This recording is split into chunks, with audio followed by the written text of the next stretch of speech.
Hello friends, welcome to TrendTech Guide. Today I'll show you how to share your screen on Google Meet. If you're new to our channel, don't forget to subscribe. So let's start. First of all, you can see I'm here in my Google Meet meeting. Now to share your screen, first of all over here you'll find this Present Now.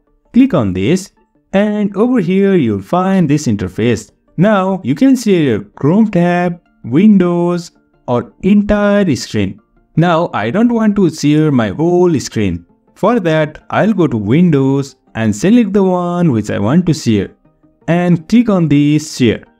And you can see this screen is being shared. If I minimize, you can see here I am sharing my screen over here. If I hover around here, this is being shared.